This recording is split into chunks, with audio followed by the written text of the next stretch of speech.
Hello everyone. NCERT गणित कक्षा 11वीं में आपका स्वागत है। इसी क्रम में आज हम प्रश्नावली 5B का प्रश्न क्रमांक 20 सॉल्व कर रहे हैं।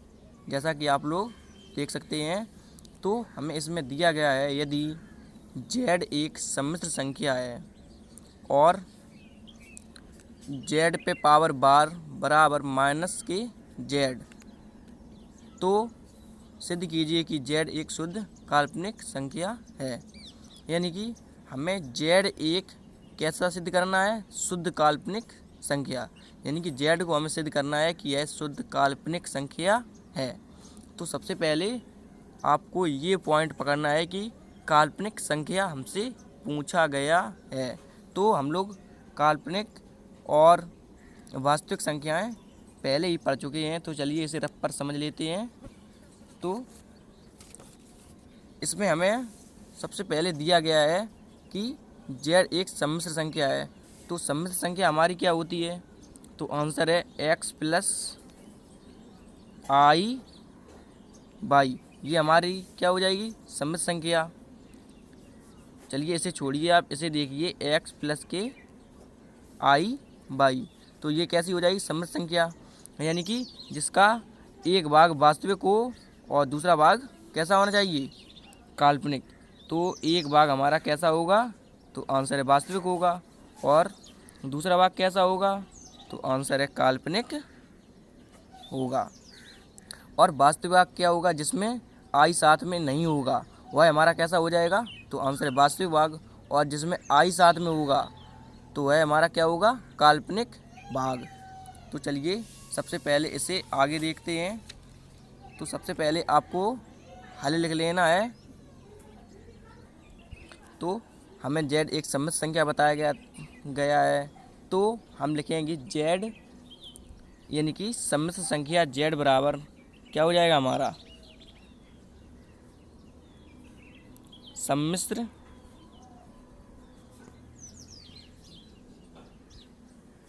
संख्या z बराबर हमारा क्या होता है? x प्लस के आई बाई। और हमें दिया गया है z पे पावर बार बराबर माइनस के z। लिख लेते हैं।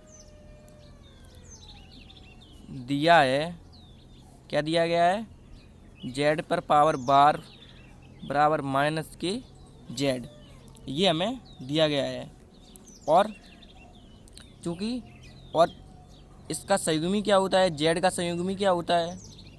बताइए आप। तो आंसर है z का संयुग्मी हमारा होता है z पे पावर बार, या आप लिख सकते हैं z का संयुग्मी। इसे आप समीकरण 1 डाल दीजिए, इसे आप समीकरण 1 नाम दे दीजिए। और हम लिखेंगे सम्मिश्र संख्या z का संयुग्मी। तो हमने लिखा सम्मिश्र संख्या z का संयुग्मी। तो z का संयुग्मी क्या होगा? z पे पावर बार। और ये z पे पावर बार होगा। संयुग्मी का मतलब क्या होता है? जब इस पे ये पावर बार आ जाएगा तो यहाँ पे x प्लस आई वाई के स्थान पे क्या हो जाएगा? x माइनस के आई वाई।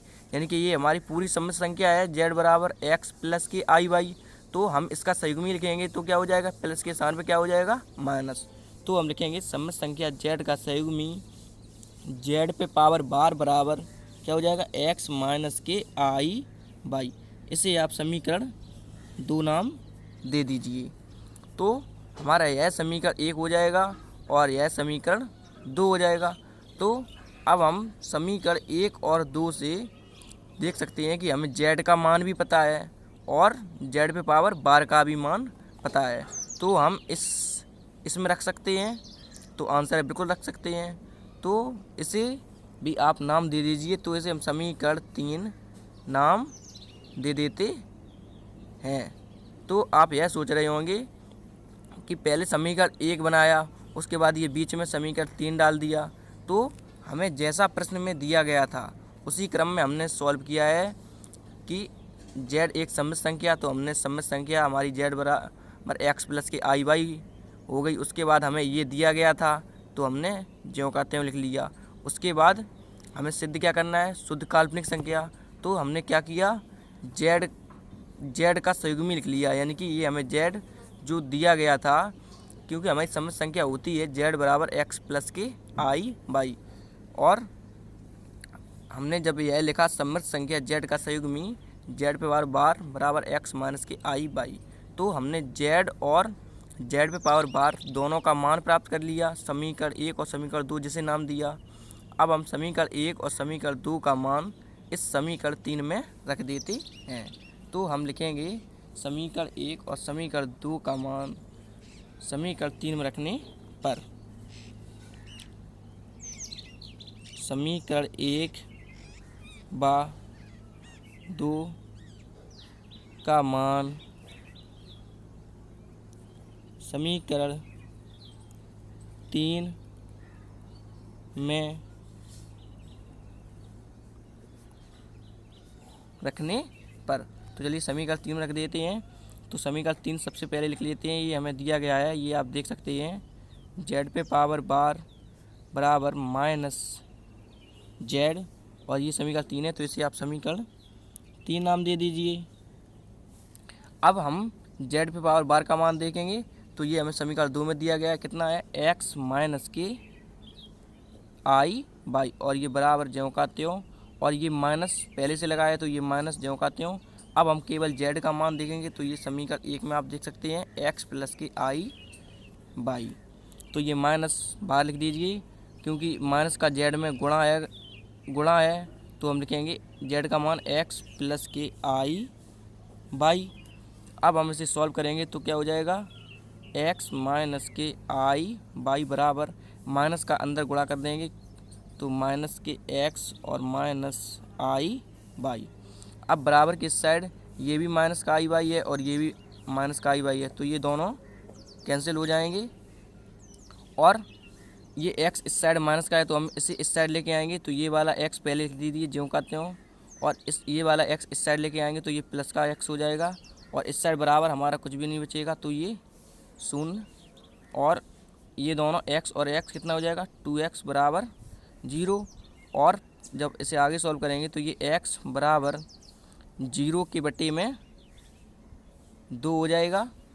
0 के बटे में ये गुणा में था, तो हम इसे बराबर के इस साइड लेके आएंगे, तो इसमें किस में हो जाएगा, भाग में हो जाएगा। तो अब हम 2 का भाग जब 0 में देंगे तो ये हमें x बराबर 0 ही प्राप्त हो जाएगा। तो अब हमने x का मान प्राप्त कर लिया है। तो अब आप ऊपर देख सकते हैं कि अगर हम यह x का मान समीकरण 1 में रख देंगे, x के स्थान पे समीकरण 1 में अगर रख दें हम x के स्थान पे कितना रखेंगे, तो आंसर है 0 रख देंगे, क्योंकि हमने अभी निकाला है 0 x का मान।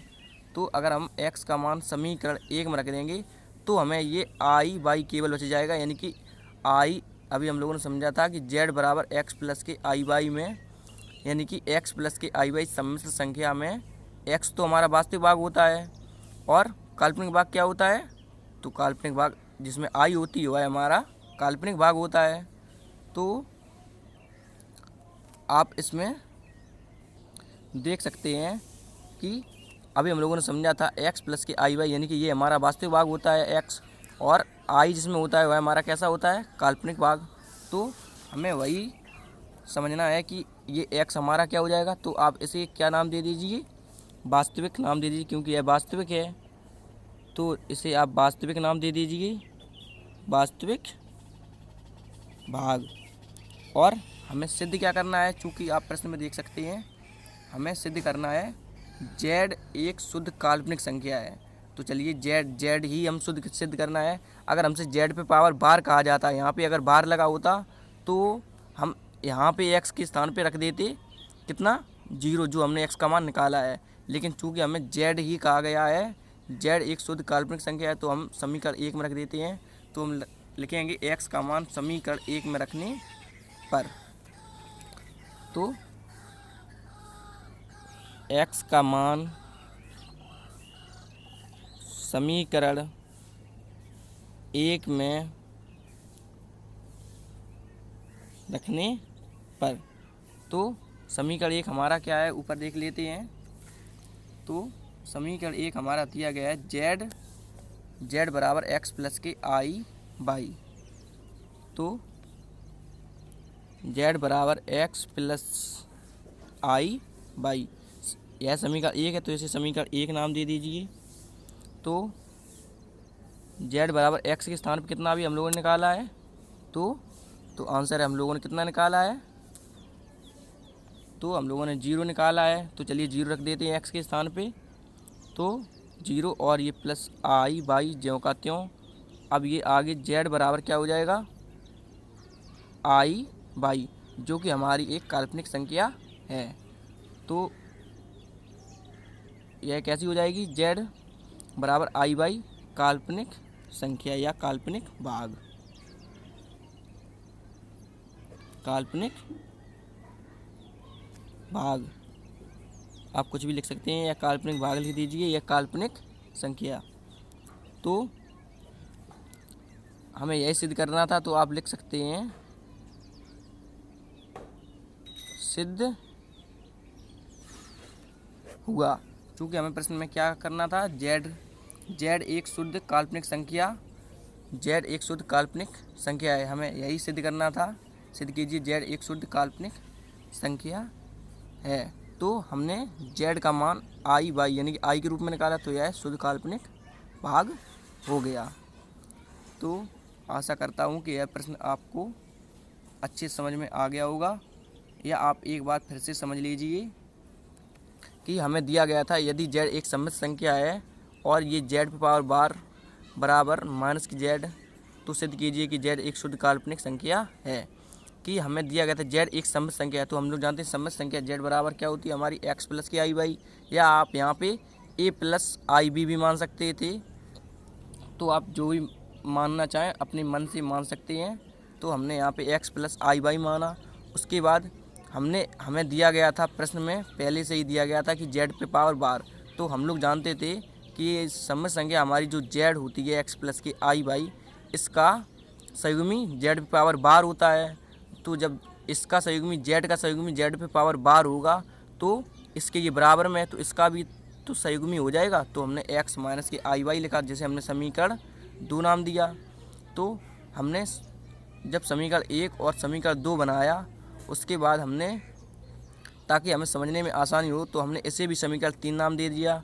फिर हमने समीकरण 1 और समीकरण 2 का मान समीकरण जब 3 में रखा, समीकरण 3 में रखा, तो हमने x का मान प्राप्त कर लिया। जब हमने x का मान प्राप्त किया तो x का मान कितना आया, 0। और हमारी सममित संख्या हमारी दी गई थी पहले, ऊपर आप देखिए, यानी कि हम लोगों को पता है कि सममित संख्या z बराबर x प्लस आई बाई होता है। तो जब x का मान 0 आया तो यह पहली बात तो कैसा होता है, x यहाँ पे कैसा भाग है, तो आंसर वास्तविक भाग, और यहाँ पे यह 0 भी आ गया, तो ये वास्तविक भाग है। या यहाँ पे 5, 6, 7, 1, 2, 3 कितना भी आता है x का मान, तो वो तो हमारा वास्तविक भाग होता, क्योंकि इसमें आई साथ में नहीं आया है, तो यह वास्तविक भाग होगा। तो फिर हमें सिद्ध करना था कि z एक शुद्ध काल्पनिक संख्या है, हमें यह सिद्ध करना था। तब हमने इसमें समीकरण 1 में x का मान रख दिया, तो हमें यह z एक शुद्ध काल्पनिक संख्या यानी कि आई बाई के फॉर्म की हो गई। तो यह शुद्ध काल्पनिक संख्या हमें प्राप्त हो गई। तो इसी क्रम में अगला प्रश्न सॉल्व करेंगे। Thank you.